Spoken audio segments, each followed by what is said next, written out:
Bonsoir! Comment allez-vous, les loulous? Ouais, écoutez, ça va. Ça va, mais ça va. Tout va bien. Tout va très bien. Ah, merci Forwen pour le sub, c'est super sympa. Et merci d'avoir une taille normale de sub et de ne pas prendre tout l'écran. Voilà, on sait déjà que OBS marche, c'est cool. Enfin bref. Bienvenue pour cette petite soirée, ma foi, habituelle. Pas du tout, c'est la deuxième fois et je trouve que ça fait très bien. J'aime beaucoup ce petit programme. Euh, Comme d'hab, j'ai fait une sélection de petites vidéos. Du coup, j'ai pas retenu celle que tu m'as envoyée, Katé, parce que je voulais pas la regarder pour me dire Hmm, ça n'a rien à voir avec le sujet. Donc bon, j'espère que tu ne m'en voudras pas. Voilà. Mais comment vas-tu, Forwen? Et comment vas-tu, Katé, également? Question, j'ai mon chauffage allumé. Est-ce que vous l'entendez? Parce que c'est un soufflant. Et du coup, il souffle sur vos grosses gueules. Et ce serait cool si vous pouviez me dire si on l'entend ou pas du tout. Donc voilà. Bonsoir Bébou. Ça ira les photos, t'en fais pas. Tu peux aller faire ta promo sur Twitter, ne t'en fais pas. Salut Saichi. Waouh, j'ai pris une voix de personne pas du tout naturelle, hein. Je suis désolée. Il y a eu beaucoup de problèmes avec Twitch overall, ça me rassure, hein. Franchement. Non, dommage, dommage. Merci, nickel, vous êtes des amours. Je vais pouvoir le laisser être bien au chaud. C'est faux, je vais pas le laisser toute la soirée non plus. Je n'ai pas envie de payer 70 € de facture d'électricité. De rien, Sully. Voilà. Alors, j'ai donc pour ce soir 3 vidéos, dont une, je me dis, on va peut-être pas la regarder. Je sais pas. Je vous explique. J'ai, pour ceux qui connaissent, une vidéo du dessous des cartes de Arte, du coup, qui est vachement intéressant. J'aime beaucoup le format. Donc celle-ci, c'est sûr qu'on va la regarder, ça va être la première qu'on va regarder. Comme ça fait un peu introduction, machin.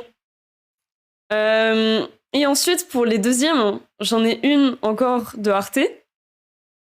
Sauf que j'ai lu dans les commentaires que c'était quand même vachement... comment dire, hein,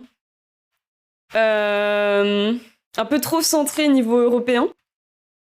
Donc je me suis dit, ce serait cool d'avoir un truc vachement neutre. Et pas on y focus, oh là là, les Russes, les méchants, vous voyez ce que je veux dire? Donc j'en ai trouvé une autre de la chaîne 7 jours sur Terre, je sais pas si vous connaissez. J'ai lu les commentaires, hein, et apparemment c'est très bien, et j'ai vu qu'il faisait plein de vidéos. Donc je me suis dit, ça fait une occasion de découvrir quelqu'un si, comme moi, vous connaissez pas. Et puis voilà. Ce soir, on regarde des petits docus sur le conflit entre l'Ukraine et la Russie, Forwen. Voilà. Un peu de géopolitique ce soir, mes enfants. Donc, si vous voulez la voir, je vais vous montrer. Donc, il y a celle-là qui, c'est sûr, on va la regarder, mais après, elle fait 15 minutes, donc voilà. Celle-ci, c'est celle qu'on va regarder en premier, donc dessous des cartes. Et c'est celle-ci, justement, où je suis pas sûre que ce soit très... Enfin, je sais pas, parce que si on regarde les commentaires, je sais pas, j'ai l'impression que beaucoup de gens... voilà, ne donnent aucun espace à la vision russe. Donc je me dis, c'est peut-être un peu trop orienté côté ukrainien. Donc je sais pas si ça vous intéresse quand même. Mais je me dis, vu qu'on n'a pas les deux points de vue... Après, je l'ai pas regardé, donc ça se trouve, c'est vraiment très minime. Mais je sais pas, dites-moi ce que vous voulez. On exécutera ce que vous voulez, étant donné que celle 7 minutes, on en a pour 35 minutes de vidéo en tout. 25 minutes, je dis de la merde, je ne sais toujours pas compter. Donc voilà. À vous de me dire et on fera selon vos envies si vous voulez voir que 2 vidéos et si vous voulez en voir 3. Voilà. Salut Tutu. Vu la politique, évidemment, on adore. Oui, mais Tutu, si tu viens d'arriver, as-tu l'argument pour lequel je pose la question de est-ce qu'on regarde les trois? Après, si vous en battez les couilles, tant mieux. Bon, j'ai l'impression ça intéresse que Tutu. Merci les amis, j'adore parler dans le vide. Je vous kiffe de ouf, hein. C'est génial. Euh... Nickel. Bon, on commence avec celle-là. Je mets le son à fond. Par contre, pardon, mais la dernière fois, j'avais mis le son à fond, je crois. Bah, si personne m'a dit qu'il y avait de problème de son, c'est que ça devrait aller. Donc si le son est trop fort, dites-moi. Et voilà. Let's go.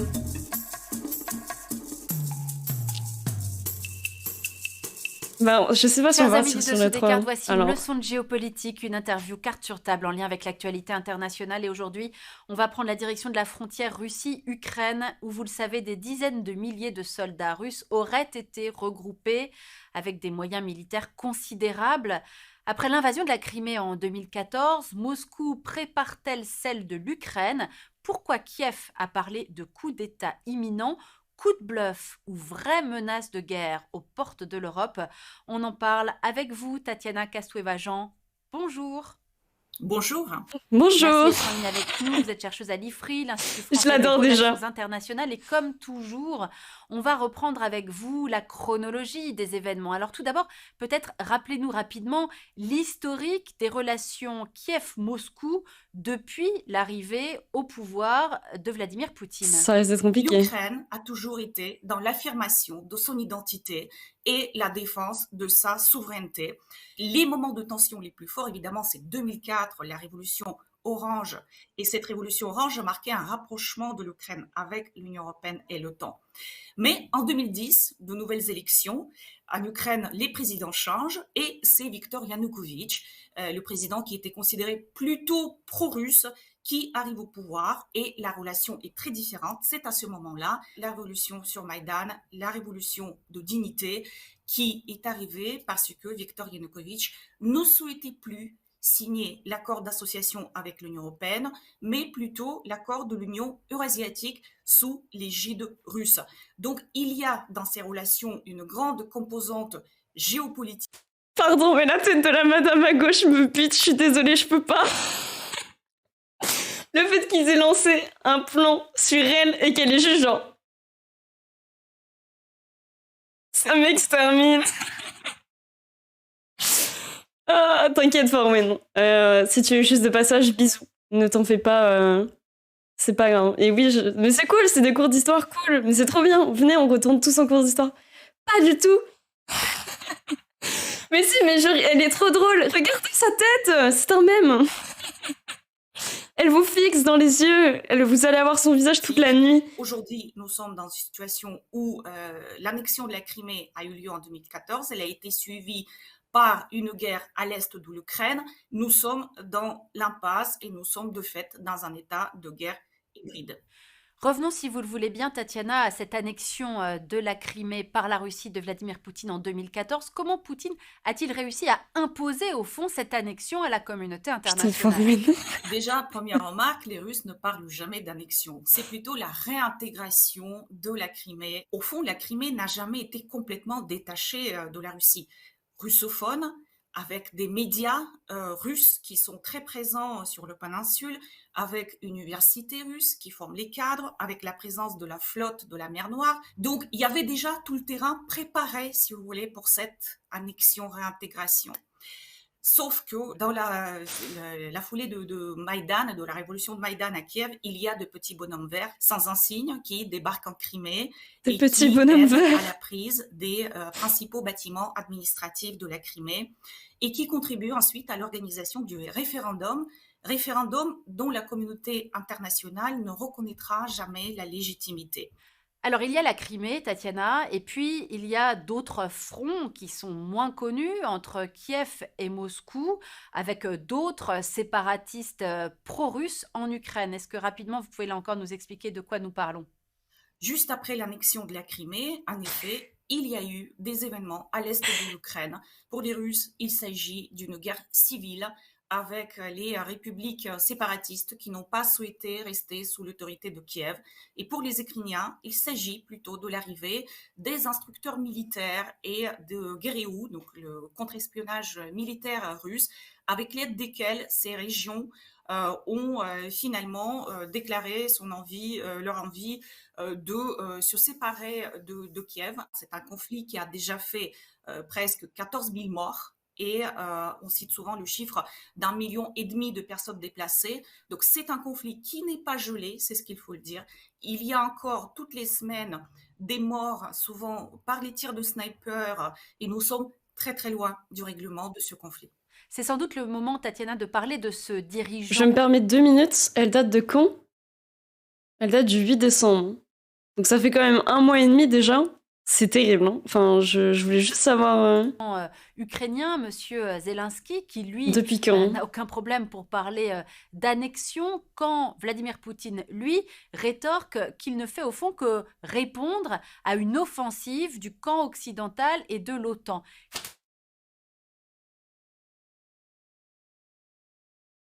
Alors, mes enfants, dites-moi que voyons-nous sur la carte? C'est faux, ne faisons absolument pas ça, c'est infâme. Quelle est la vérité? Je sais bien que c'est compliqué à établir. Est-ce l'Ukraine qui a demandé l'aide des Occidentaux ou est-ce en effet le camp occidental et singulièrement l'OTAN qui a fait cette avancée sur ce territoire, sur ces territoires européens? Les Russes vous diront que la révolution de Maïdan a été instigée par l'Occident, tout ça dans l'optique d'élargissement de l'OTAN sur le territoire ukrainien. Pour les Russes, il est très important qu'il y ait une sorte de zone tampon entre le territoire russe et les pays occidentaux. Et côté OTAN et côté Ukraine, le discours est très très différent. Selon la charte de Paris, les pays ont le droit de choisir d'une manière souveraine l'appartenance à des différentes alliances. Donc c'est là le nœud du problème. Pour les Russes, on n'a pas le droit de choisir son alliance si ça peut nuire aux intérêts et menacer en fait la sécurité du voisin. Pour l'OTAN et l'Ukraine, c'est le droit souverain d'assurer sa propre sécurité comme on l'entend. Alors venons-en maintenant à l'actualité, Tatiana. Comment vous J'ai balancé ma interprétez souris. ces mouvements militaires? Mais il y a un... Comment on part du principe qu'il y a l'OTAN, donc qui gère absolument tout. Et on arrive à avoir des problèmes d'entente sur l'OTAN en lui-même, comment est mis en exergue. L'OTAN, j'ai envie de vous dire, c'est pas parce que la Russie, même si c'est un pays ultra influent et que c'est ultra chaud de discuter avec la Russie, en mode la Russie fait les lois. Si, je sais pas, ça me paraît bizarre qu'ils disent qu'il y ait cette ambiguïté au niveau de... on sait pas si c'est l'OTAN, on sait pas si c'est la Russie. Enfin, je trouve ça vraiment très bizarre de savoir si la Russie tend à se protéger ou si justement ils sont pas du tout dans cette optique-là et ils se positionnent comme victimes pour avoir l'approbation de l'OTAN, mais je trouve le débat un peu bizarre. Bah, en fait, oui, voilà, le truc, c'est que j'ai l'impression qu'on en parle. Après, je regarde pas beaucoup les infos, hein. C'est peut-être moi, je suis une merde, mais je lis beaucoup les journaux. Qui s'opère? Alors, nique ta mère, je lis beaucoup les journaux. Mais, enfin, les journaux. Je lis Le Monde. Et j'ai l'impression qu'on n'en parle pas tant que ça, en fait. Enfin, après, je veux dire, ça nous concerne pas directement, mais quand même, j'ai envie de dire, ça reste l'Europe et s'il y a une grosse merde entre la Russie et l'Ukraine, nous aussi, on est dans la grosse merde à côté. Donc bon. Mais je suis d'accord sur le fait que les journaux, c'est vraiment pas mal pour le coup. T'as pas le ton qui va avec et qui dicte un peu tes pensées. Vous voyez ce que je veux dire ou pas? Mais sinon, comment vas-tu, Manu? Reprenons. En ce moment à la frontière entre la Russie et l'Ukraine. Depuis quelques semaines déjà, il y a beaucoup de choses qui sont rapportées, ce qui se passe à ces frontières, l'accumulation du matériel, la présence de beaucoup plus de troupes sur place. Je pense que l'invasion de l'Ukraine par la Russie, c'est quelque chose qui me paraît quand même assez peu réaliste, car elle comporte énormément de risques et finalement, les gains ne sont pas si évidents que cela. Je m'explique. Les risques, ce sont évidemment le renforcement des sanctions. C'est l'arrêt du projet Nord Stream 2 que la Russie a fini avec beaucoup de difficultés par avoir. Et je pense qu'il s'agit plutôt de faire monter les enchères pour élargir la marge de manœuvre, pour faire pression à la fois sur le président Zelensky et sur ses partenaires occidentaux. Vladimir Poutine souhaiterait obtenir de l'Occident des engagements écrits du respect des intérêts sécuritaires de la Russie, ce qui comprendrait le non-élargissement de l'OTAN et la non-disposition du matériel et des équipements de l'OTAN sur le territoire ukrainien. Comment vous faites la part des choses entre le rôle qui incombe à l'OTAN et celui qui incombe à l'Union européenne dans cette affaire? C'est très intéressant parce que l'Allemagne et la France sont des médiateurs dans les accords de Minsk, dans le cadre desquels on cherche la solution pour le problème à l'est de l'Ukraine. Et l'Union européenne procède par la diplomatie. La difficulté, c'est que la Russie ne souhaite plus discuter avec l'Union européenne en tant qu'institution. Elle ne souhaite plus parler avec Bruxelles, avec lequel il estime que le dialogue est très difficile et que les pays qui lui sont hostiles, comme les pays baltes et la Pologne, ont un poids très important. L'OTAN est sur les positions beaucoup plus dures. La grande crainte aujourd'hui des Russes, en fait, c'est que même l'Ukraine n'a pas l'adhésion officielle à l'OTAN dans les médias, que l'OTAN peut quand même venir sur le sol ukrainien avec ses équipements, avec ses instructeurs, etc. La Russie a aussi rompu les liens avec l'OTAN en tant qu'institution. Le Conseil Russie-OTAN qui fonctionnait ne fonctionne plus comme avant. On voit bien donc le refus, au fond, le rejet des Russes à parler avec les institutions multilatérales pour mener le dialogue plutôt avec les grands pays européens ou les grands pays occidentaux au niveau bilatéral. Dernière question, Tatiana, que nous dit au fond cette énième crise ukrainienne de Trop la d'infos. méthode Poutine? Elle nous dit plusieurs choses. Je soulignerai 3 aspects. Premièrement, qu'il y a des objectifs très précis et très constants que Vladimir Poutine poursuit depuis le début. C'est d'assurer la sécurité de son pays par les moyens et dans une vision qui est la sienne. Il casse les couilles, votre pote Vladimir, là. Il veut... Non mais attendez, c'est du foutage de gueule. Comment tu peux croire un président qui te dit je veux le bien de mon pays, mais qui, pour l'unique but de récupérer un territoire qui lui appartenait depuis... Hein et qui est maintenant indépendant. Non mais attendez, vous rigolez ou quoi? C'est... Est-ce que vous pensez qu'ils ont une seule notion géopolitique en Russie pour se rendre compte que Poutine il fait de la merde? Parce que tu peux pas prétendre vouloir protéger un pays si tu sais que si t'attaques l'Ukraine, et même il place son armée devant, ça veut dire tellement de choses déjà. C'est un malade, ça m'énerve. Merde. J'ai internet, let's go. Salut Liox. Non mais c'est bon, attendez, c'est pas une petite streameuse de 300 followers, non. Non mais je veux dire, il faut se rendre compte du truc quand même. Après, dictateur, c'est un mot dur quand même. C'est pas officiellement une dictature, mais bon. Ça reste... dans les faits... Ça, oui. Mais bon... Ça m'énerve. des Je le migrants, déteste. question énergétique, la présence russe aussi en Afrique, etc. Tout ça, ça contribue à cette tension permanente qui est créée sur l'Occident.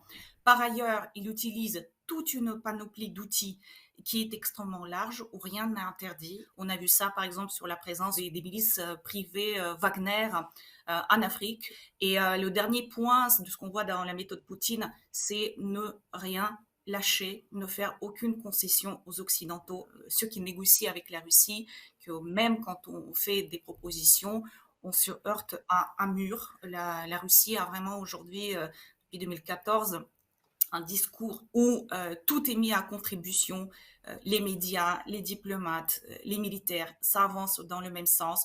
Et du coup, évidemment, ça génère chez les Occidentaux un sentiment d'une très grande vulnérabilité face à cette machine de guerre, entre guillemets. Merci infiniment, Tatiana Kastueva-Jean, d'avoir été en ligne avec nous aujourd'hui. Je rappelle que vous êtes chercheuse à l'IFRI, l'Institut français des relations internationales, spécialiste de la Russie et notamment auteur de cet ouvrage passionnant, La Russie en 100 questions, et c'est publié chez Talendier. Merci à vous de nous avoir suivis. Merci beaucoup pour votre fidélité. Il y a quand même plusieurs trucs qui vont pas. Dans l'OTAN, non mais... Il y a quand même un article qui stipule que avant de faire toute une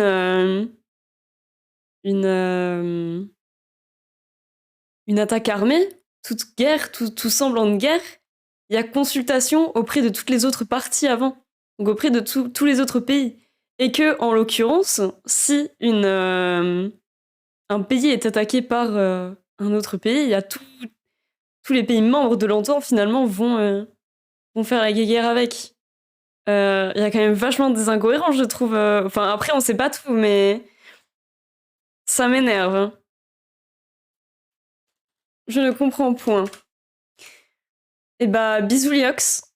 Mais je trouve qu'en vrai, la vidéo est une bonne introduction, bien qu'il y ait beaucoup d'infos. Introduction lourde, mais pleine de sens, disons-le comme ça. Du coup, est-ce que on regarde, vu qu'on va regarder les trois, je suppose, vous voulez voir laquelle? Vous voulez voir celle de Arte ou celle de 7 jours sur Terre en premier? Je pense que vous vous en battez les steaks, mais s'il y en a une que vous voulez voir en premier, dites-le moi, parce que moi, pour le coup, j'ai pas d'idée. Si vous voulez voir une vision plus globale d'abord, on regarde celle-ci en premier, et une vision plus européaniste, go regarder celle d'Arte, ou l'inverse, je sais pas, comme vous voulez. Salut Rouloué, salut Absol, comment allez-vous? Arte en dernier, ok, quelqu'un d'autre a quelque chose à y redire? Ou tout le monde s'en bat les steaks? Non, ça va?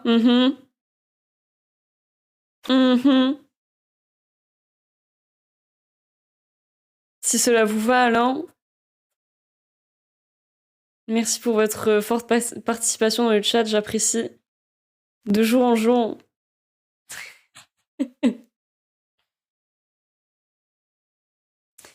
Merci Rouloué, des bisous à toi.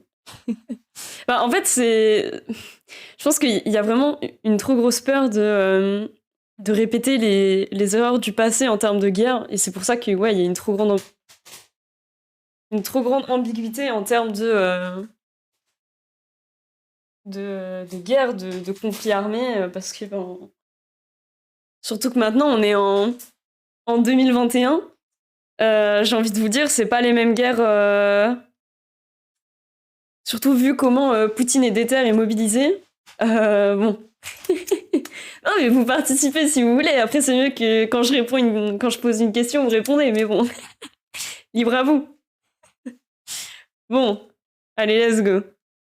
C'est la première fois que je regarde une de ces vidéos, donc...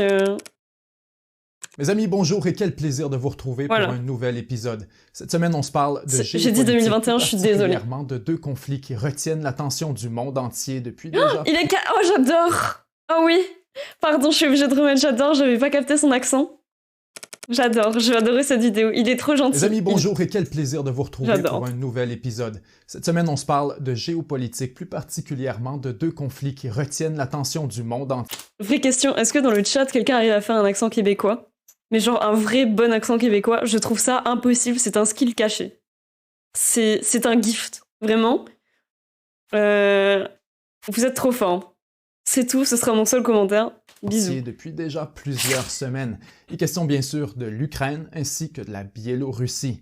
Les deux pays vivent des crises drastiquement différentes, mais tout de même directement connectées. Et c'est un peu ce qu'on va essayer de démontrer aujourd'hui, que les deux situations découlent en fait du même problème et qu'il est impossible de parler sérieusement de ce qui se passe actuellement en Europe sans faire la connexion entre les deux.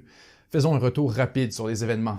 En Ukraine, les services de renseignement américains et ukrainiens affirment que plus de 90 000 troupes russes sont massées le long de la frontière et que la Russie se prépare carrément à envahir les territoires de l'Est durant le mois de janvier ou de février, au plus froid de l'hiver, afin de maximiser son levier stratégique. Putain, depuis 2020 quand même, hein, c'est terrible. Selon certains analystes, Moscou serait actuellement en train de mener une campagne de guerre psychologique contre la population ukrainienne afin de les convaincre de l'incompétence de leur gouvernement et de l'impossibilité totale de vaincre la Russie dans une guerre conventionnelle. La tension est à son comble et plusieurs craignent un débordement. En Biélorussie... Ah non, débordement. J'arrive pas, c'est horrible. J'ai envie de lui faire un câlin, je sais pas pourquoi. C'est trop mignon, j'en ai marre, je suis faible. Mais oui, mais moi j'aime bien, et du coup ça me fait rire. J'entends jamais des gens parler québécois. Voilà. Le président Alexandre Loukachenko, accusé d'être un dictateur et d'avoir truqué sa réélection en 2020, est pris dans un affrontement épique avec l'Union européenne. Selon toute vraisemblance, Loukachenko, appuyé par la Russie de Poutine, aurait facilité une crise migratoire aux frontières de la Pologne, une tactique de guerre hybride contre l'Union européenne, afin de se venger des sanctions adoptées contre lui et la Biélorussie. Des deux côtés, le spectre d'un conflit militaire inquiète de plus en plus les analystes. Et des deux côtés, on sent que la Russie n'est pas bien loin. Donc aujourd'hui, on va essayer de comprendre ce qui se passe vraiment, comment on en est arrivé jusqu'ici et bien sûr, comment faire pour en sortir. D'abord, il faut remonter un peu dans l'histoire, à un épisode rarement évoqué dans la presse occidentale, mais qui est pourtant central dans la vision du monde de Vladimir Poutine. Nous sommes en février 1990. Le mur de Berlin vient de tomber et l'Union soviétique est au bord de l'effondrement. C'est vraiment un bordel, James Baker, le secrétaire d'État américain sous George Bush, se rend à Moscou pour rencontrer le dirigeant de l'URSS, Mikhail Gorbatchev, et discuter de l'avenir de l'Europe et plus particulièrement de celui de l'Allemagne. C'est qu'avec la chute du mur de Berlin, on s'apprête à réunifier l'Allemagne de l'Est à l'Allemagne de l'Ouest, et l'URSS veut s'assurer que des troupes de l'OTAN ne seront jamais installées en Allemagne de l'Est. Selon la transcription d'un échange entre James Baker et Mikhail Gorbatchev ayant eu lieu le 9 février 1990, Baker a suggéré qu'en échange de la coopération de l'URSS pour la réunification de l'Allemagne ainsi que son intégration à l'OTAN, les États-Unis pouvaient garantir fermement que l'OTAN ne s'étendrait plus d'un seul pouce à l'Est. Voyant une opportunité de mettre fin à l'avancée de l'OTAN vers Moscou, Gorbatchev a accepté cette entente secrète. L'Allemagne fut donc réunifiée. J'ai pas le temps de lire.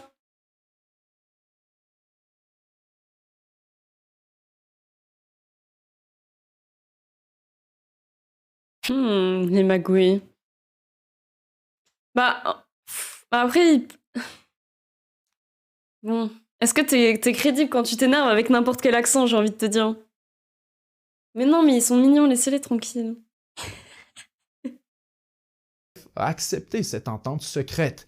L'Allemagne fut donc réunifiée et quelques années plus tard, admise au sein de l'OTAN.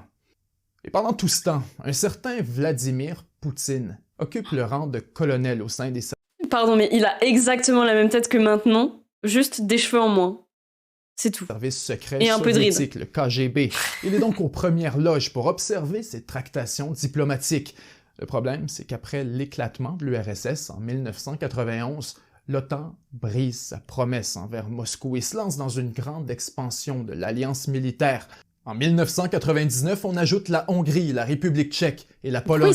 Puis en 2004, directement sous le nez du désormais président Vladimir Poutine, c'est au tour de la Bulgarie, de l'Estonie, de la Lettonie, de la Lituanie, de la Roumanie, de la Slovaquie, ainsi que de la Slovénie, de tous rejoindre l'OTAN. Pour Poutine, c'est rien de moins qu'un véritable scandale, une claque au visage que la Russie ne pourra jamais oublier. Encore aujourd'hui, il fait souvent référence à cette fameuse promesse brisée dans ses interventions.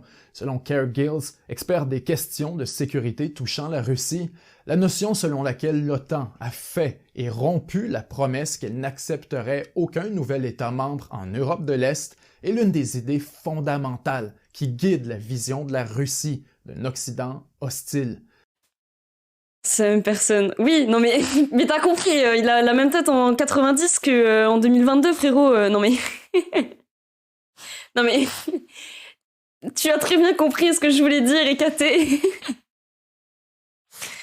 Une théorie très populaire en Russie qui dit que Poutine a plein de sosies. Oh mon dieu, tu sais quoi, ça m'étonne même pas. Et franchement, c'est tellement possible. Ça me fume. C'est tellement pas étonnant, tu vois, j'étais pas au courant. Et c'est vraiment possible. Genre la théorie du complot de Avril Lavigne, mais remixée par Poutine. J'aime beaucoup. Typiquement le genre de vidéo qu'on regarde 2 jours avant de passer mon bac. Exactement.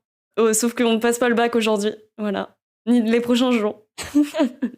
Voilà, pour ceux qui passent le bac ou des examens, c'est un signe pour vous dire de le faire bien avant. Évidemment, les États-Unis ont toujours nié que cette promesse a eu lieu. Ils affirment encore aujourd'hui que c'est une invention de la propagande soviétique et que rien de la sorte n'a été mis sur la table à aucun point des négociations. Or, des documents déclassifiés ont démontré plus tard que Poutine et les leaders soviétiques ont absolument raison. On leur a bel et bien fait croire qu'après l'Allemagne, l'OTAN ne s'étendrait plus à l'Est d'un seul pouce. À la mesure que l'OTAN a intégré des nouveaux membres, les plaintes agacées des leaders soviétiques se sont progressivement transformées en suspicion. Poutine a dressé ses fameuses lignes rouges et prévenu que l'Ukraine, la Géorgie et la Biélorussie constituaient des États tampons entre la Russie et l'OTAN, qui ne devaient surtout pas être tournés contre la Russie, sans quoi elle serait forcée d'intervenir afin de briser sa camisole de force. Lorsque l'OTAN s'est mise à convoiter l'Ukraine et la Géorgie, 2 États littéralement aux frontières de la Russie, Vladimir Poutine s'est rendu en personne pour rencontrer les dirigeants des pays de l'OTAN à huis clos, afin de leur servir un ultime avertissement. Pardon, mais Poutine, il est vraiment déter, hein. Il se trompe pas les couilles, il va au combat. Mais après, non, par contre, non. La théorie est marrante, mais en vrai... à moins que ce soit des sosies vraiment très réalistes. Bon, j'y crois moyen. Je veux dire...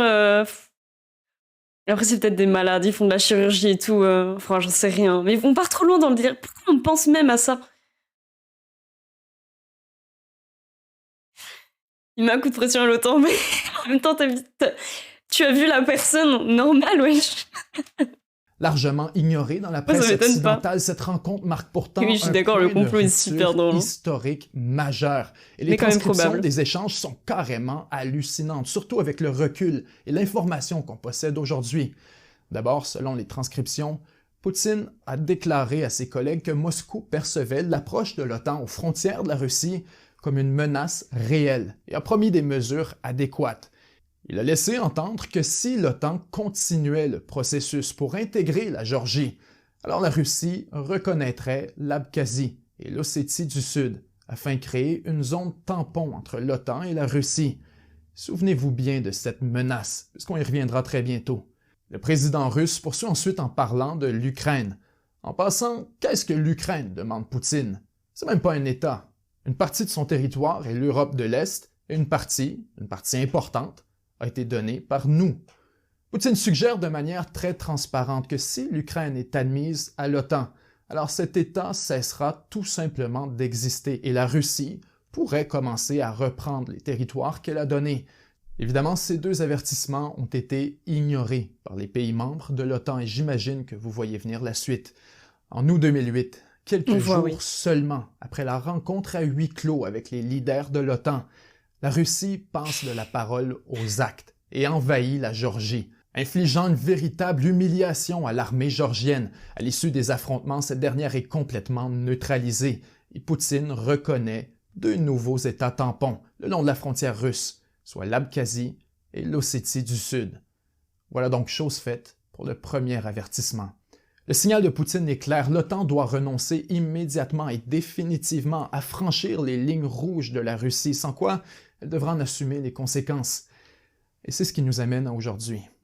La situation à laquelle on assiste en Europe, plus particulièrement en Ukraine et en Biélorussie, n'a absolument rien de surprenant lorsqu'on l'examine à travers le prisme de toute cette histoire. Quand on prend beaucoup d'altitude, on réalise que c'est tout simplement Poutine qui défend ces lignes rouges. Lorsque l'Ukraine était sur le point de s'aligner avec l'Occident et l'OTAN lors de la révolution Maïdan en 2013 et 2014, la même chose s'est produite. Poutine a concrétisé son deuxième avertissement en envahissant la Crimée et en amorçant le processus pour reprendre les territoires de l'Est. C'est pas très compliqué à comprendre. La Russie veut freiner l'avancée de l'OTAN, tout simplement. Elle considère les derniers États tampons le long de ses frontières comme des forteresses essentielles à sa défense dans un éventuel conflit, une partie intégrante de sa sphère d'influence dans laquelle l'Occident n'a pas à se foutre le nez. Après tout, l'Ukraine est une ancienne république soviétique. Les territoires de l'Est sont largement russophones et veulent rejoindre la Russie. Même chose pour la Biélorussie de Loukachenko, qui est déjà signataire d'un protocole afin d'éventuellement fusionner avec la Russie dans une nouvelle fédération. Disons qu'il est difficile de nier que c'est la sphère d'influence de la Russie. Or, depuis l'élection de 2020 en Biélorussie, l'Occident tente de déstabiliser Loukachenko avec des sanctions et des actions clandestines. L'Ukraine se rapproche de l'OTAN et le résultat, c'est que Poutine est furieux devant ce qu'il perçoit comme de l'ingérence dans sa cour arrière. Ainsi, on arrive aux questions intéressantes.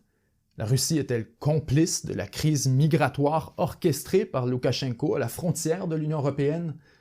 Absolument. Il n'y a aucun doute. Rien ne se fait à Minsk sans l'accord de Moscou. Maintenant, est-elle persuadée, dure comme fer, que c'est une réponse proportionnelle à l'ingérence de l'Occident en Biélorussie? Absolument. Il n'y a aucun doute. Une ligne rouge a été franchie et quelqu'un doit payer le prix.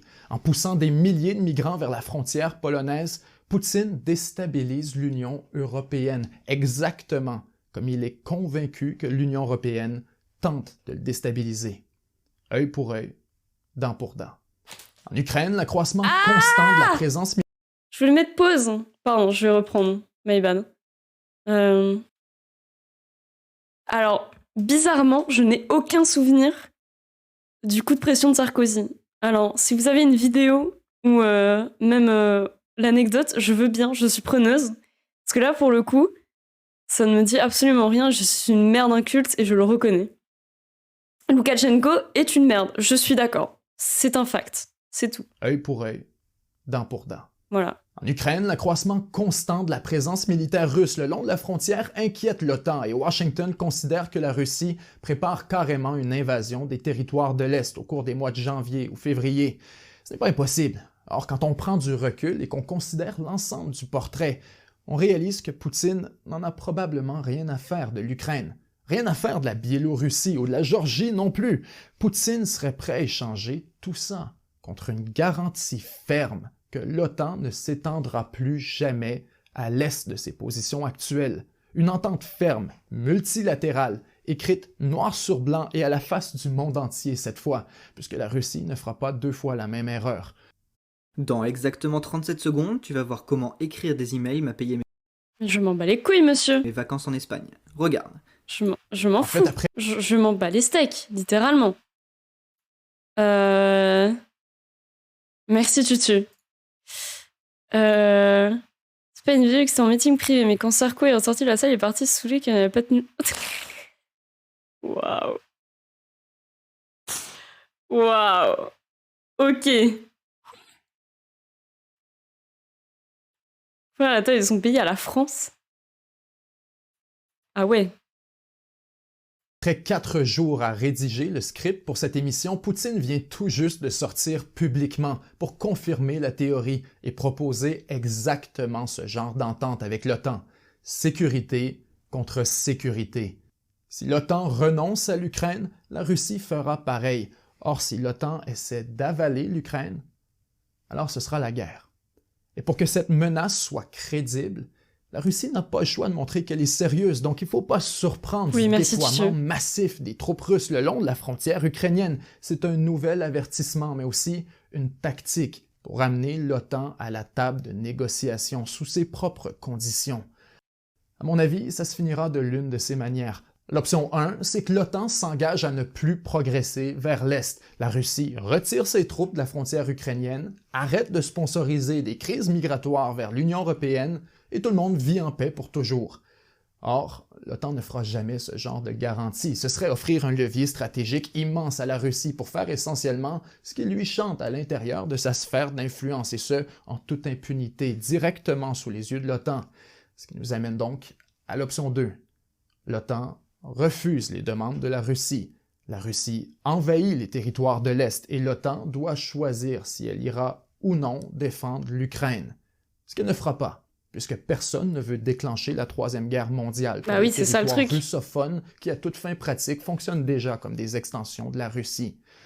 En plus, avec l'hiver qui s'installe, la Russie possède un levier incroyable pour paralyser l'Europe, le gaz naturel. Plus du tiers du gaz naturel nécessaire pour alimenter l'Europe provient de la Russie, puisque la majorité des pipelines transportant le gaz russe vers l'Europe passent à travers l'Ukraine. Un conflit majeur à l'intérieur de ce pays risquerait de plonger l'Europe dans une grave crise de l'énergie. Il semble que dans les deux scénarios, la Russie photo, mec. s'en tire gagnante. Sans être un grand amateur du personnage, il faut tout de même reconnaître une chose. Vladimir Poutine est passé maître dans l'art patient de la géopolitique. Évidemment, il y a des nuances à faire, on joue l'avocat du diable, mais il est important de comprendre la position de la Russie, puisque soyons réalistes, il n'y a pas un pays dans le monde qui pense être le méchant dans l'histoire. On pourrait évoquer la présence russe au Moyen-Orient, en Amérique latine ou même en Afrique et affirmer que ça aussi c'est de l'ingérence. Tout le monde est convaincu d'être une victime, de subir les gestes des autres et de seulement répondre aux agressions ouvertes de ses adversaires. Ah oui, évidemment, c'est toujours délicat de toute façon. Une information tellement étanche qu'il est très rare qu'on nous expose l'autre côté de la médaille. Le problème, c'est qu'il est impossible d'arriver à une paix durable en Europe sans prendre en considération les inquiétudes légitimes de la Russie. Ce qu'on veut démontrer aujourd'hui, c'est donc qu'il n'y a pas seulement Moscou qui attise les tensions en Europe et que l'OTAN aussi a un énorme rôle à jouer dans l'escalade des dernières années. On peut choisir un camp, mais il serait malhonnête de faire porter l'entièreté du blâme à un côté ou à un autre. Donc finalement, pour ce qui est de la crise actuelle en Ukraine et en Biélorussie, si on souhaite vraiment trouver une solution à l'enjeu fondamental plutôt qu'aux symptômes qui en découlent, il faut arrêter de prendre les deux crises individuellement et commencer à les respecter pour ce qu'elles sont vraiment, c'est-à-dire les lignes rouges de la Russie. Si vous pensez que ce qu'on fait est important, ou si vous avez appris quelque chose de nouveau aujourd'hui... Je l'aime beaucoup. Je l'aime beaucoup. J'aime bien la manière dont il aborde les trucs. Je crois que... Putain, l'exo. J'aime beaucoup, je re-regarderai ces vidéos. Ok. À plusieurs reprises, le président français s'est permis de critiquer la politique de Vladimir Poutine. Le président russe n'a jamais réagi à ces attaques, mais lors d'un tête-à-tête, Nicolas Sarkozy va lui en donner l'occasion. Ah, mais si, je m'en souviens. Nicolas Sarkozy, très sûr de lui, commence à dire « Avec moi, on va parler des sujets qui fâchent, il n'y aura aucun sujet tabou. Les centaines de morts en Tchétchénie, pour moi, c'est inadmissible.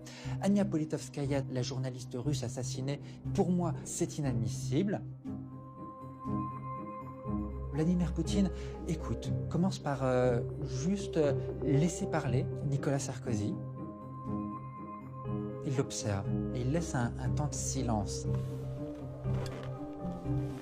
Mais putain, attends, ça date de quand ça ? 2016, mais je me souviens exactement de la reconstitution, c'est ouf. Mais je me souvenais pas du fact. Genre vraiment, la vidéo, je la connais, mais le fact en lui-même, je l'avais oublié. Installe une certaine gêne.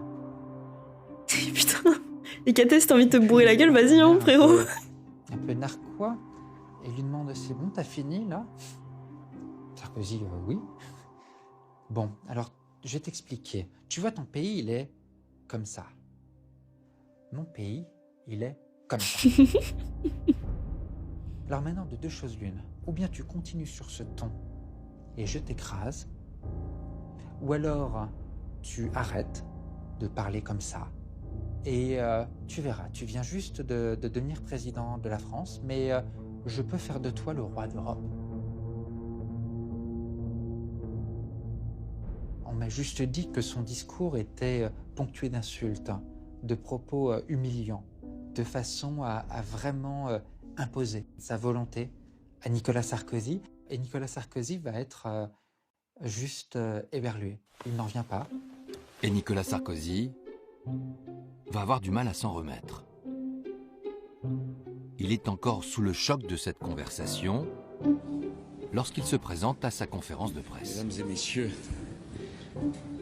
qu'est-ce que vous préférez, que je réponde aux questions? Oui, oui, je m'en souviens. Y a-t-il... Ah punaise, j'avais tellement oublié, c'est ouf.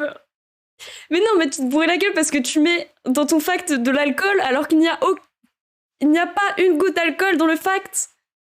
Putain, mais c'est trop drôle.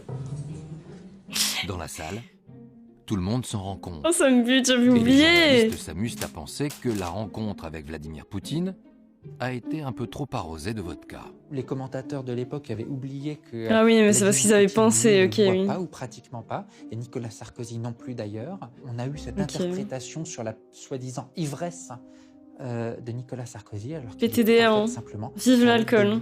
Du fait de l'humiliation que venait de lui infliger Vladimir Poutine. Nous avons évoqué tous les sujets, la Tchétchénie, la journaliste, les droits de l'homme, les droits des homosexuels. Nous l'avons fait calmement, sereinement, mais je l'ai fait sans aucune agressivité. Putain, mais ça me fume. Mais j'avais tellement oublié, mais merci de me remettre ça en mémoire, c'est ouf, vous êtes trop fort. Je rigolais, Forwen. Ne vise pas la cloche, je me permets de manger des bonbons, j'avais envie, voilà. J'ouvre un peu tard, j'avais oublié que j'avais le paquet. Ah mais non, mais c'est vrai qu'il est pas mal le Sarko, je suis d'accord. Hein. Voilà.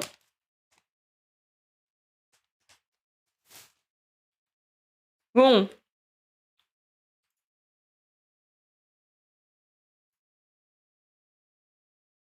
On regarde le dernier du coup. Je sais pas manger.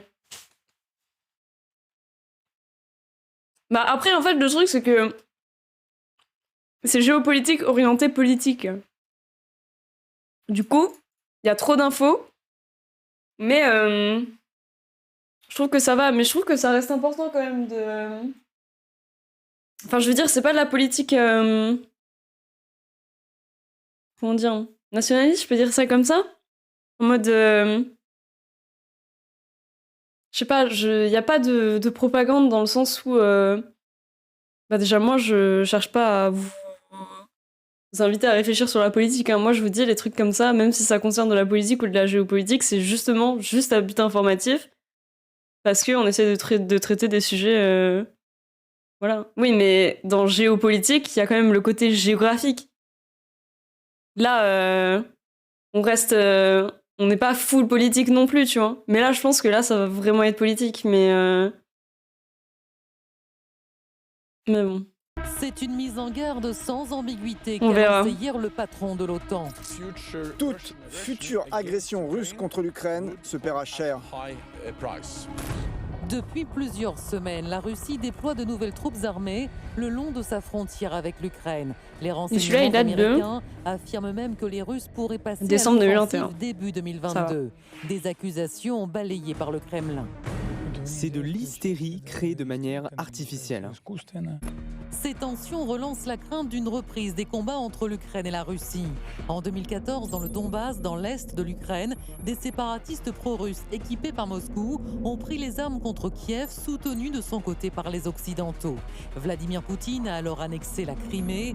Chercherait-il désormais à... Le format est très 2010 par contre. Hein. Je sais pas ce que vous en pensez, mais... La Crimée et le Donbass seraient ainsi reliés. C'est dans ce contexte explosif que genre les musiques et tout. Les diplomaties américaines et russes se sont rencontrées aujourd'hui à Stockholm, en Suède. Ferme, Anthony Blinken a appelé à la désescalade. Nous demandons à la Russie de respecter la souveraineté de l'Ukraine. Sergueï Lavrov a lui posé ses conditions à une sortie de crise. Limiter les manœuvres militaires de l'OTAN près de la Russie et empêcher l'Ukraine d'intégrer l'Alliance Atlantique. Alors, en massant des troupes à la frontière ukrainienne, Vladimir Poutine cherche-t-il surtout à effrayer l'Ukraine, l'ancienne République soviétique qui regarde trop vers l'Ouest à son goût? Y a-t-il un risque d'escalade militaire? L'Alliance Atlantique doit-elle intervenir? 3 invités pour ce débat. Christine. Oh, mais c'est un débat! Bonsoir, vous êtes chercheuse au think tank Cap Europe et vous êtes chercheuse au... Est-ce qu'on regarde un débat? Je pense que ça va être chiant. Moi, je pensais que c'était un documentaire, je suis une merde, j'avais oublié que c'était ça. Oh, la conne, hein. Mais ça va être chiant un débat, on est d'accord, hein. Ouais. Bon, eh ben, ne regardons pas de débat, alors. Ouais, parce que ça va être chiant. Non, non, non, non, on va pas faire ça. Ça va être un peu trop... Vous voulez pas qu'on regarde un documentaire sur les oiseaux du paradis? Moi, j'en sais rien.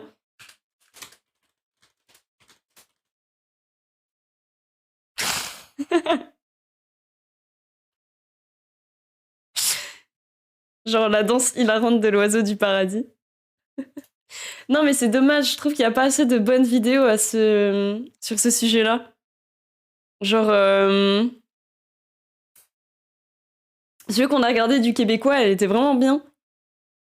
Mais sinon ouais, c'est...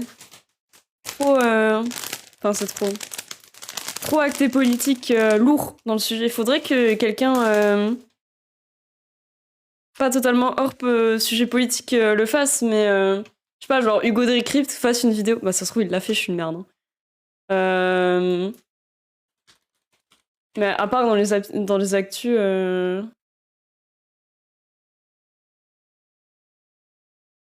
Parce que...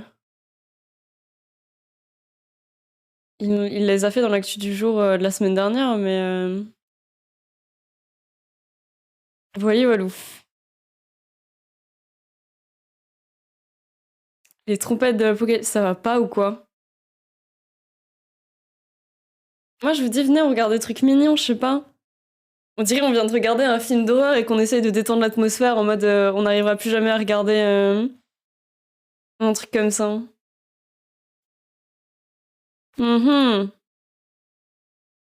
Puis m'envoie tutu. Je clique. Oh, les pubs! Hop. Hop. Bloquer l'annonce. Répétitive. Envoyer. Ça m'énerve.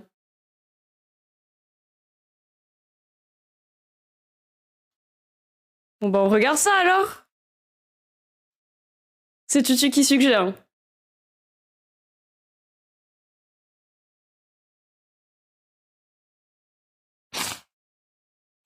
Si tout le monde s'en bat les steaks.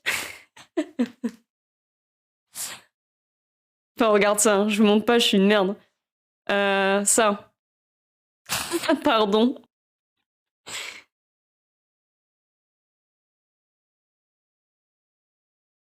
Petit documentaire. Je vais dire, oui, je suis une merde. En fait, j'étais persuadée que, vu qu'on, moi, de mes yeux, je le vois, vous le voyez aussi. C'est très bizarre et très chiant.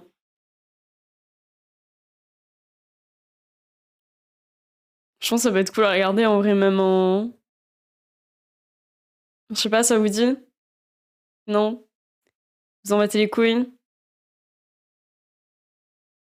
Eh bien, si on s'en bat les steaks, alors... Let's go. Attendez.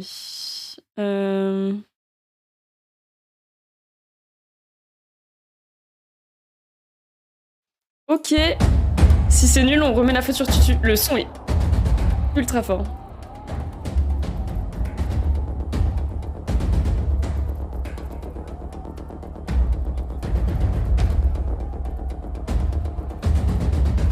Vive Rhino Shield.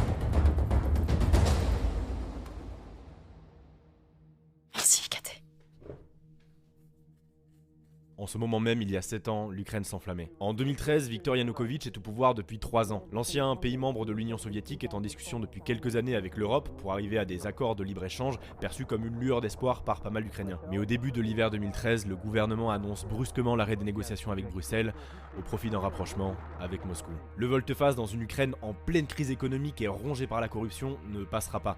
Kiev se soulève, démarre alors une véritable révolution, l'Euromaïdan.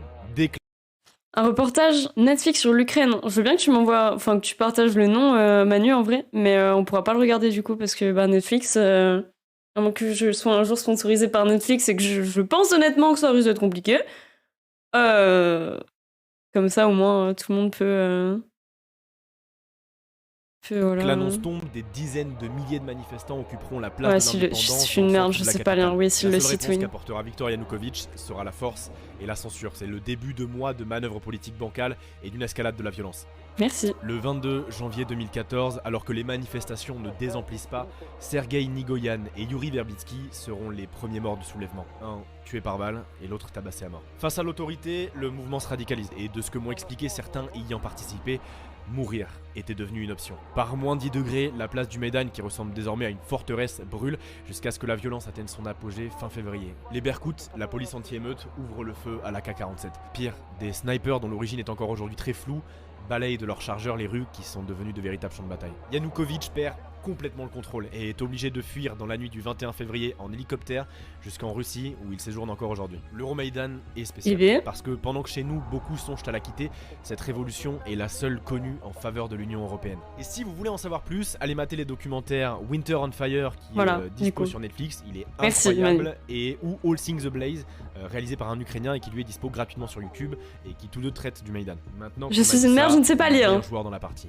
La Russie. Pendant que l'Ouest et la capitale se soulèvent pour l'Europe, si vous voulez que je l'aurais écrit sur le chat peut-être. Russophone et frontalière du plus grand pays du monde, la presqu'île Crimée, que vous connaissez sans doute, et le Donbass, bien moins connu, ne veulent pas du tout du Maïdan. Profitant complètement du chaos ambiant, Poutine enverra des soldats russes en Crimée organiser un référendum pour déclarer son indépendance. Tu es un homme incroyable. Puis son rattachement à la Russie. Sans un seul tir, il s'offrira 26 000 km² de territoire, une énorme côte sur la mer Noire et Sébastopol, un port plus que stratégiquement crucial. Forcément, il y en a quelques-uns à qui ça a donné des idées. Tout juste un mois plus tard, les séparatistes ukrainiens pro-russes du Donbass y voient l'opportunité de faire de même. Les deux plus grosses villes de la région, Donetsk et Lugansk, déclarent à leur tour leur indépendance, mais cette fois-ci, l'Ukraine ne se laissera pas faire et envoie son armée reprendre la zone. La Russie, elle, fournira en armes les séparatistes qui seront rejoints par des volontaires selon Moscou.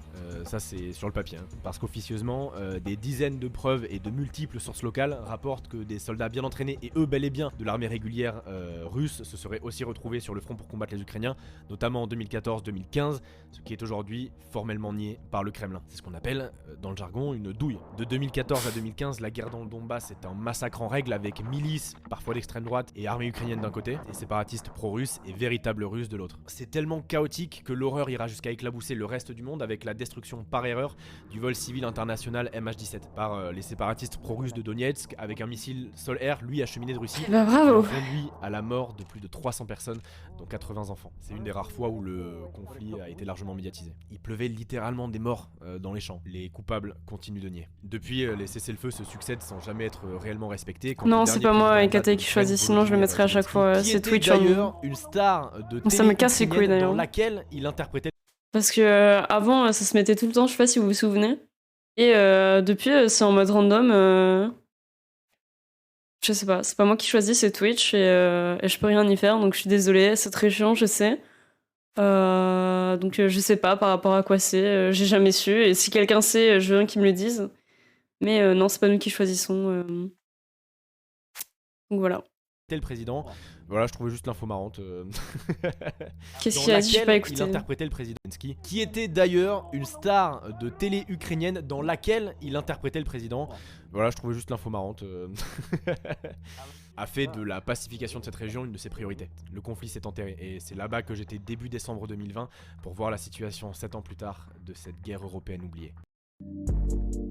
Oh, mais les pubs! En plus, je m'en bats les couilles de With The News, sérieux, Nique ta mère! Oh, c'est chiant! Putain! Oui, la transition, elle pue la merde! Pour arriver dans le Donbass, il faut atterrir à Kiev, qui a plus de 700 J'espère qu'on n'aura pas des pubs de lingerie parce que c'est horrible. Hein. Des fois j'en ai, elles font trop peur. Et j'ai pas envie de me faire ban parce qu'on voit des madames à moitié à poil. Hein. C'est la région industrielle du pays. Elle est jonchée de mines de charbon, parfois clandestines, réputées parmi les plus dangereuses au monde. Mais aussi d'usines d'acier et de coke. Pas la drogue, j'ai pas non plus compris au début. L'ignorance. Mais un combustible très polluant aux cheminées qui crachent flammes et fumées en permanence. L'horizon est aussi dentelé de terrils, des collines artificielles de résidus miniers. Oh mon dieu, quelle horreur. Ça ne dérange pas, nickel. Jeu de cul, en effet. De grandes routes sans lumière, de petits villages et surtout, y a quelque chose qui trompe pas. On va voir un avant-poste sur le chemin, il y en a énormément pour aller vers Donetsk. Et le truc c'est que pour les filmer c'est compliqué parce que, évidemment pour des raisons de sécurité et par paranoïa, ils sont pas très chauds les 3/4 du temps. Mais ceux-là... Et des joyeux anniversaires à toi ici, écoute. Donc on va vous montrer à quoi ça ressemble partout sur la route dans le Donbass. Eux, ce ne sont pas des militaires. Les checkpoints en arrière sont gardés par la garde nationale qui appartient en Ukraine au ministère de l'Intérieur. Tous les véhicules y passent, hein. Vérification des papiers, du coffre, des intentions... C'est ouf qu'il ait pu filmer ça quand même. Hein. Tu ralentis et t'attends qu'ils te fascinent d'avancer. Et t'évites de plaisanter, ils sont bien équipés. Je suis deg, j'ai même pas pu le filmer, mais il y a carrément un des gardes à ce checkpoint qui s'est pointé avec un Dragunov en bandoulière. Chaque checkpoint est différent, mais plus tu approches du front, plus il se multiplie et t'as pas une route qui est épargnée. Puis pour limiter les options de passage, certains axes ont juste carrément été explosés, mais même là c'était c'est chaud hein.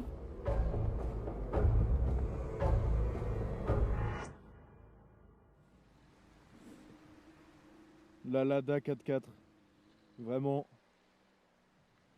Les Lada sont polyvalentes.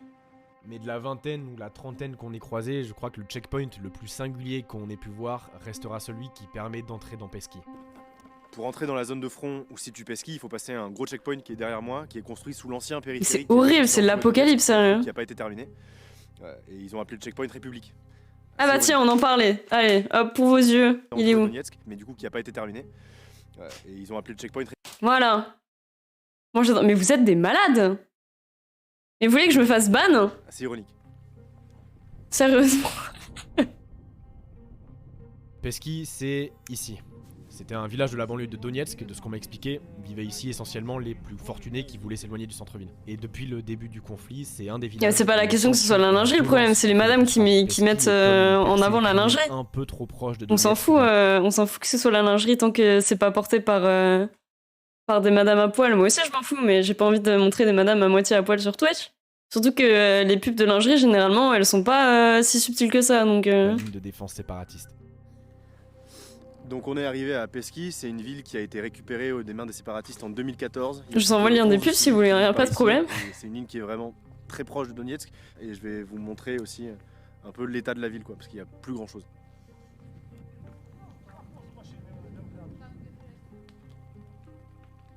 C'est le genre d'endroit où tu fais gaffe où tu marches. Beaucoup de gens se sont battus et sont morts ici. Aujourd'hui c'est souvent calme, la journée t'entends des bruits de tronçonneuses au loin, c'est les militaires qui préparent le bois pour ce soir. Non mais sérieusement, on arrive à... Non mais c'est trop, hein. Je veux plus de vous. Comment ça tu tues en lingerie? Tu te fous de moi? Non mais il y a une semaine, vous échangez vos calbars en live, directement sur mon chat, maintenant tu fantasmes sur tutu en lingerie. Et ça va être quoi la semaine prochaine? Tutu dans un film de boule? Non mais sérieusement? C'est quoi cette bromance un peu trop... qui va un peu trop loin à mon goût? Mais c'est tout. C'est essentiellement des ruines, occupées par les soldats qui les ont renommées à leur façon d'ailleurs pour mieux s'y retrouver.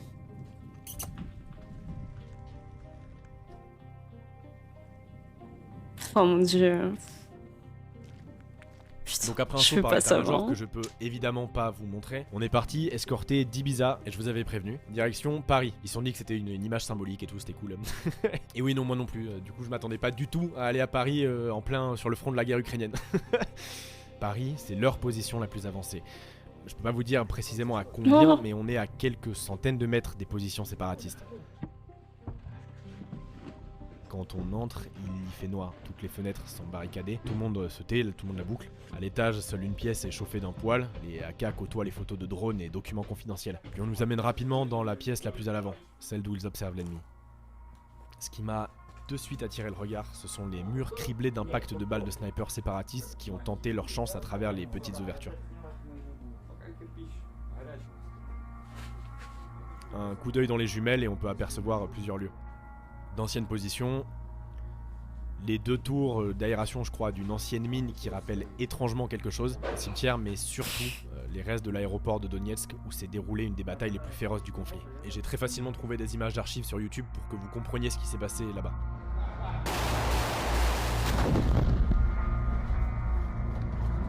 Je sais pas si c'est Twitch friendly, hein, je crois pas, hein. C'est pas grave. Mais c'est terrible, hein. Je me dis si ça va sur YouTube, ça va sur Twitch. On nous a amené à Chapiteau. À un certain c'est point pas dans moins de Pesky, 18, ça va. Comme tu vois, ce sont dans des tranchées qui lient les positions entre elles. Marcher à même le sol, c'est beaucoup trop s'exposer. On s'est super bien entendu avec les gars là-bas à blaguer sur leur chien Rex qui apparemment est particulièrement con. Et surtout avec celui qui commandait. Son pseudonyme c'était Zombie et apparemment le soir on pouvait jouer aux jeux vidéo ici les quelques heures où il y avait l'électricité. Stop. Faut pas m'en dire beaucoup plus. Chose très rare, nous dormirions sur le front.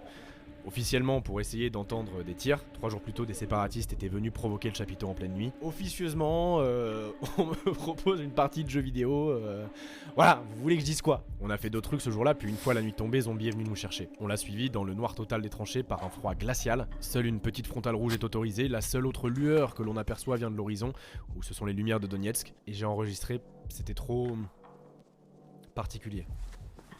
Je veux pas savoir, ça fait peur un peu, hein.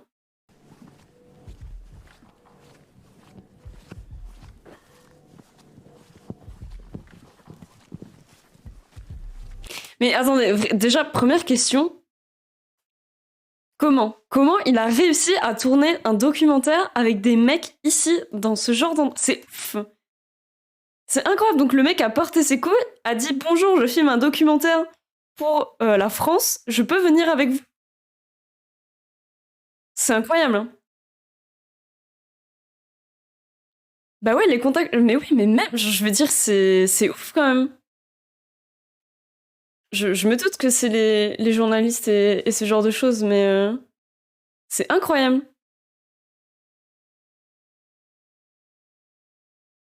Mais non, je pense que ce genre de documentaire, ça va. On voit pas des corps en train de brûler, ce genre de truc.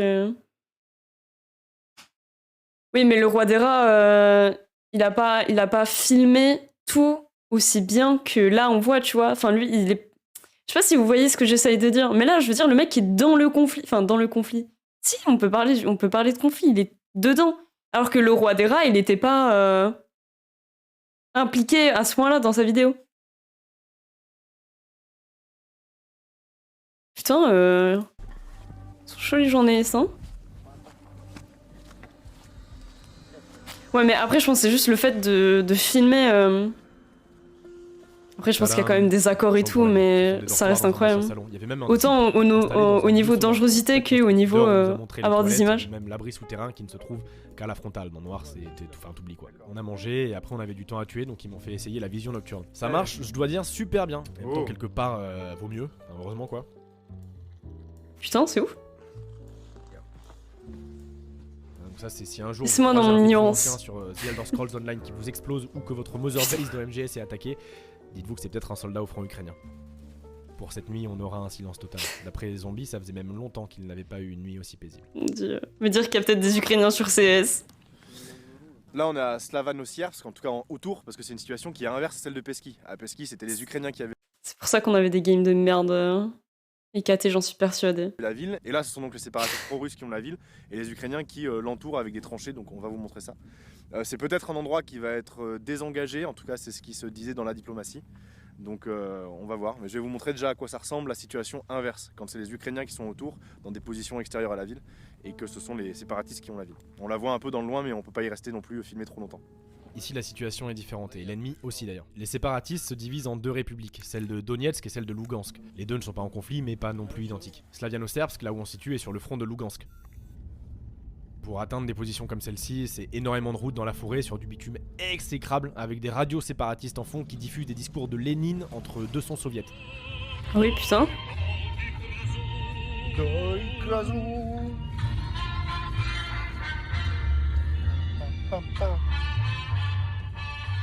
Une fois qu'on y est, il y a vraiment un truc 14-18. Ah ouais, putain. Le commandant, lui, que vous voyez, il est très jeune, il a On se hache 21 partout, ans. là. Il était adolescent quand la guerre a commencé, on a discuté, et il nous expliquait que tenir une ville en joue, c'est très compliqué. Déjà parce que ses défenses sont plus fragiles que les immeubles d'en face, et puis surtout, il y a des civils. Des tranchées semblables dans les champs, on en trouvait aussi proche de Pesky qui couvraient d'autres angles.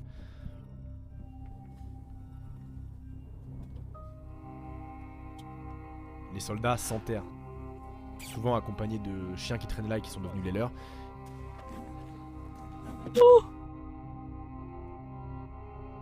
Ils surveillent depuis des années et agrandissent leur dédale au point qu'il est franchement mais super facile de s'y perdre. Pour que vous compreniez mieux, il faudrait que je puisse vous le montrer depuis les airs, mais bon, pour des raisons évidentes de sécurité, c'est impossible d'envoyer le drone sur la ligne de front. Mais heureusement, il y a un plan B. Un peu partout dans le Donbass, on trouve d'anciennes positions maintenant abandonnées ou des restes de la seconde ligne. C'était des défenses construites en 2014-2015 en prévision d'une progression trop forte des séparatistes. Bon, au final, elles n'ont jamais servi. Je profite du fait que c'est très calme ici pour remercier Rhino Shield, sans qui... Oh là là, le partenaire Rhino Shield. Vous connaissez sûrement ce qu'ils font, c'est une marque de coque pour smartphone. On sait ce que c'est Rhino Shield, ne t'en fais pas mon loup. Être le février que voilà. Puisque je vous parle de char d'assaut, celui sur les coques de Rhino Shield a bien failli être le seul que j'aurais pu vous montrer dans cette vidéo. Après un an de guerre totale sans règles, les accords de Minsk II sont signés en février 2015 pour apaiser un peu le conflit. Les chars d'assaut de gros calibre doivent se retirer de la ligne de front, peuvent y rester uniquement les BTR et BMP, immobiles, juste au cas où. En fait, c'est l'OCDE qui sont très présents dans la zone et qui surveillent, on a croisé pas mal de leurs SUV. Tous les mouvements blindés doivent être répertoriés. Normalement, ils ne peuvent plus faire n'importe quoi. Sur presque chaque position, j'en ai vu. Durant la semaine, peut-être. Oh, je m'en fous des OP, t'inquiète. Ils sont cachés dans des ruines, ça me dérange pas. En temps normal, je la regarde. regarde. Vous vous heurtez à un mur de niet. Alors ceux-là, je les connais très bien maintenant. Leur position, c'est un sujet ultra sensible. Du coup, vous n'en verrez pas, du moins clairement visible dans cette vidéo. En fait, les véhicules, ça a été, et de très loin, le plus compliqué à négocier, et après des jours de retournement de situation, les Ukrainiens ont bien voulu nous conduire à l'un des engins. Un de ceux, en revanche, qui ne sont plus au combat depuis 5 ans. Au beau milieu de nulle part. C'est chiant, c'est les règles du jeu, mais évidemment je peux rien vous dire sur où, comment, pourquoi. Mais vous pouvez me croire sur parole quand je vous dis que tomber en pleine forêt sur ce genre de machine, le moins qu'on puisse dire c'est que ça surprend. Ça fait super peur. On est dans une base arrière auprès d'un tank T-72. C'est un tank qui a été construit durant l'époque soviétique et qui a énormément servi côté Ukraine au début du conflit en 2014-2015. Mais depuis les accords c'est vrai que c'est très chaud d'avoir une extension pour ça, j'y ai pensé. Les équipages continuent de s'entraîner par contre, et si jamais l'ordre est donné, ils sont complètement opérationnels et peuvent très bien partir se battre. C'est un beau bébé quand même, c'est assez impressionnant à voir en vrai quoi. 500 litres au 100, hein. Voilà, c'est l'écologie. Celui-ci date de 1983 et nécessite un équipage de 3 personnes. Et eux d'ailleurs, et les 2 autres chars qui composent leur trio, ont été 3 fois meilleurs tankistes d'Ukraine. Le début de la guerre par rapport à maintenant, c'est comme comparer l'enfer et le paradis selon ses mots. À l'époque, pour vous dire, il a vécu 2 mois entiers d'affilée dans le T-72. Et pour info, anecdote, il peut faire plus de 60 degrés dans le ventre de la bête en plein été. J'ai demandé chaque équipage à son propre véhicule, ils le connaissent par cœur. J'ai aussi demandé ce qu'ils affrontaient à l'époque en face, et souvent les mêmes modèles ou alors des T-64 soviétiques de ce qu'ils me racontaient. Et ça, chez les séparatistes, c'est du matériel complètement fourni par la Russie. Et en plus de ça, quand le Donbass est passé séparatiste, au milieu du bordel et de la confusion, certains membres de l'armée régulière se sont barrés, donc les ont rejoints, embarquant avec eux du matos, des armes, des véhicules et j'en passe. Ils nous ont aussi expliqué que l'avantage d'avoir un char d'assaut plus vieux que l'écrasante majorité d'entre vous, c'est qu'il est très peu composé d'électronique, et que par conséquent tout est plus facile à réparer sur place. Et à ce propos, moi il y a un truc qui m'a vraiment interpellé quand je le regardais, ça, ce que vous voyez là, c'est grosses griffes, c'est un truc sur lequel le char ne ferait pas long feu. Surtout en Ukraine. Selon... Mais c'est chiant. Oh, c'est chiant. L'Est est un des... Punaise, comment casser le rythme d'une vidéo? Bisous Forwen, bonne nuit, c'est parti au bon moment. Je paye YouTube, ah ça c'est ton choix frérot.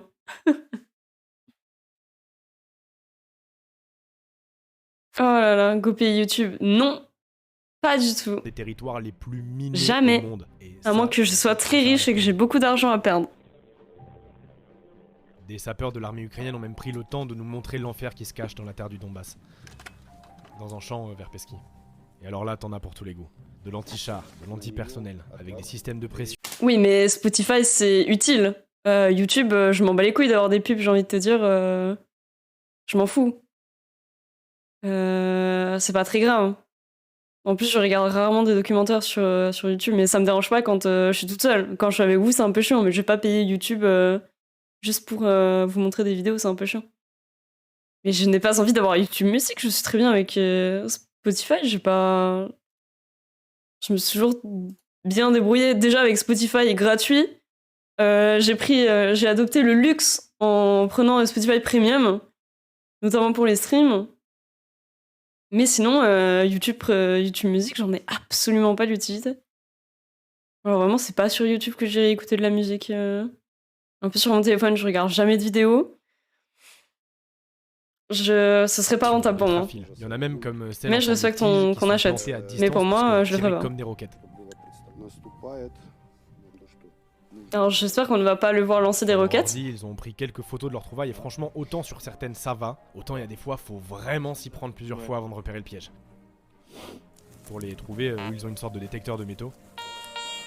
Une fois repérés, ils les marquent d'un petit drapeau et au choix, ils les font sauter en tirant dessus. Ça m'a achevé quand ils ont dit ça. En même temps, tu me diras, c'est une technique, mais bon, je m'attendais pas à ça quoi. Ou pour certaines des plus grosses, ils les retournent à l'aide d'une sorte de grappin qu'ils appellent un chat. Un chat. Donc même si aujourd'hui les tirs se font rares, la Terre reste elle mortelle.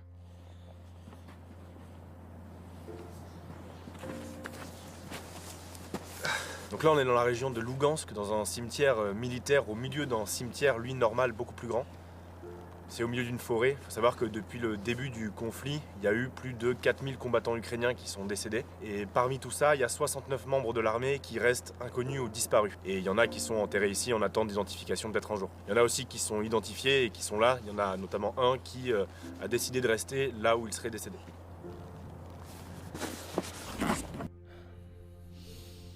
Parce qu'au-delà de tout, c'est ça la réalité.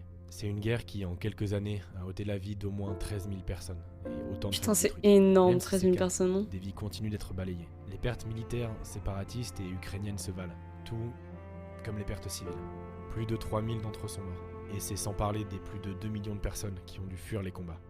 D'autres, comme à Pesky, restent. Et on a été en voir. À Marinka, une autre ville sur la ligne de front. On était allé là-bas voir 3 personnes. D'abord, Misha et sa maman Luba qui habitent dans la zone grise. C'est le nom du territoire entre les positions séparatistes et les ukrainiennes. Littéralement là où personne peut garantir votre sécurité. Sur ces images, elle est plongée dans le brouillard. Et pour eux, c'est ça le quotidien. La traversée tous les jours pour que Misha aille à l'école côté Ukraine.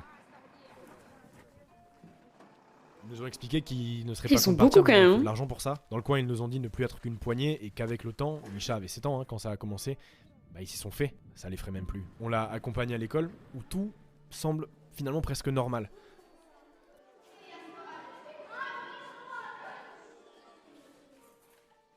À l'exception des sacs de sable qui protègent encore les fenêtres de certaines salles de classe. Ah ouais, non, ça c'est ultra chaud par contre.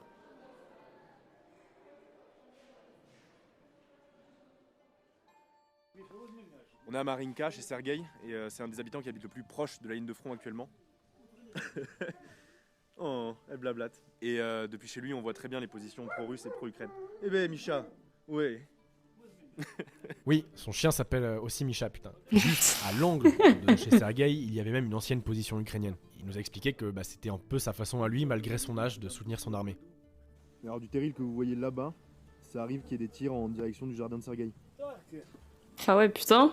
On est dans le grenier de Sergueï là, et il explique qu'il y avait une sniper ici, et on va voir, on voit super bien les positions avancées pro-ukrainiennes et les positions avancées pro-russes. Waouh, on voit grave bien avec l'iPhone. Donc ce que vous voyez là-bas, ce sont des positions avancées pro-russes. Et si on dézoome un petit peu, ce que vous voyez ici, ce sont les positions avancées pro-ukrainiennes. Ils sont vraiment pas très loin quoi. C'est passible. Qu'est-ce que... de raisin et ok. Putain, mais... Il a une bouteille énorme. C'est même pas une bouteille, c'est une jarre le bail. Tous pour différentes raisons, mais tous en ont encore une, après 7 longues années d'être ici.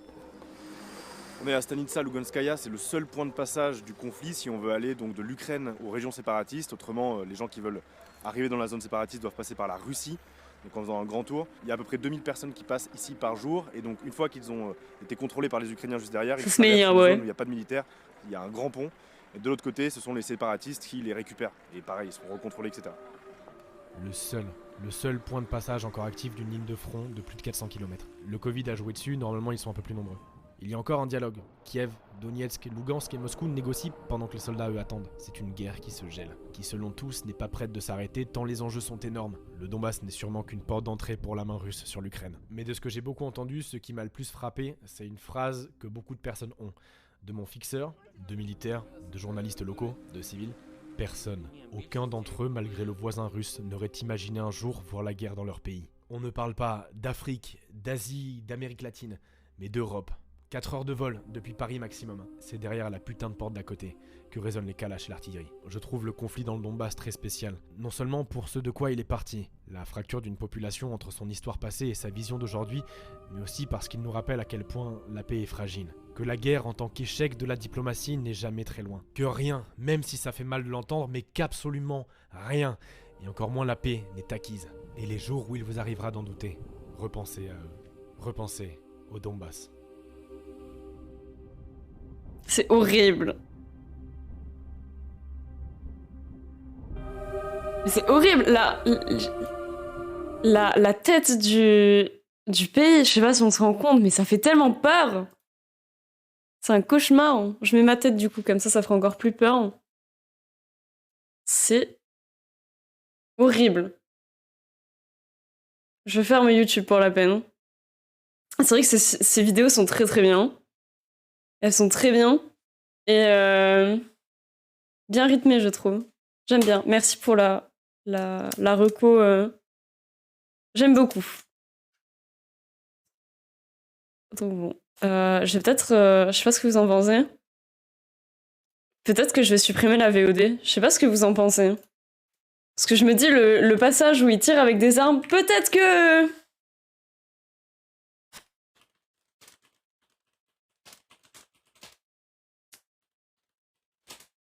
Je sais pas. Je sais pas, parce que je me dis...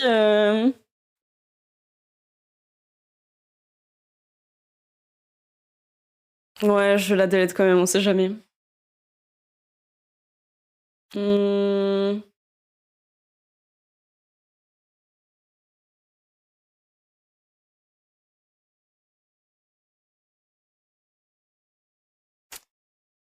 J'adore quand tu vas dans un forum Twitch et que ça ne répond absolument pas à la question que tu poses. Hein. Je kiffe.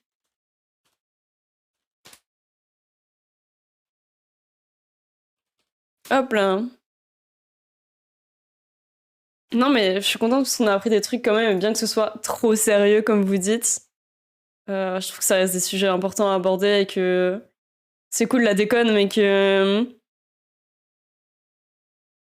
c'est cool aussi de parler de vrais sujets des fois. Donc voilà, voilà.